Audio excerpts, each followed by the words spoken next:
அன்பானவர்களே, மீண்டும் உங்களை சந்திப்பதில் மிக மகிழ்ச்சி அடைகிறேன். இன்று நாம் அறிந்து கொள்ளும் இறை அறிவு மீண்டும் ஒரு குட்டி கதையுடன் தொடர்வோம். ஒரு ஊர்ல ஒரு மகான் ஒருத்தர் வாழ்ந்து வந்தார். அவர் ஒரு பாடசாலை ஒன்றும் நடத்தி வந்தார். அங்கு தினந்தோறும் பக்தர்கள் வருவதுண்டு. ஒரு நாள் ஒரு பக்தர் வந்தார். அவருக்கு வினோதமான ஒரு கேள்வி ஏற்பட்டது. உடனே அந்த மகானிடம் பார்த்து அவர் கேட்க ஆரம்பித்தார். மகான் அவர்களே, கடவுள் எப்படி இருப்பார்? எங்கே இருக்கிறார்? அவரை எப்படி என்னால் உணர முடியும் என்று ஒரு விதமான கேள்வியை கேட்டார். அதற்கு மகான், கடவுள் எல்லா இடங்களிலும் இருக்கிறார். சர்வ ஞானமும் பெற்ற அழியாத ஒரு பேரின்பம்தான் கடவுள். நீயும் கடவுள்தான் என்று சொன்னார். அதற்கு பக்தர், அப்படியானால் என்னால் ஏன் கடவுளை உணர முடியவில்லை என்று திரும்பவும் கேள்வி கேட்டார். அதற்கு அந்த மகான் சொன்னார், உன் எண்ணங்களில் அவர் இருக்கிறார்.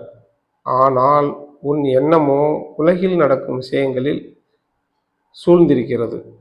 அதனால்தான் கடவுளை உன்னால் உணர முடியவில்லை என்று சொன்னார். இது மட்டுமில்லை, அந்த பக்தருக்கு வெவ்வேறு வழிகளில் மகான் கடவுள் எப்படி இருப்பார் என்று சொல்லி அதை புரிய வைக்க ட்ரை பண்ணார். அப்படி இருந்தும் அந்த பக்தரால் புரிந்து கொள்ள முடியவில்லை. மீண்டும் மீண்டும் குழப்பத்திலேயே இருந்தார். இதை தெரிந்து கொண்ட மகான் அவரை பார்த்து,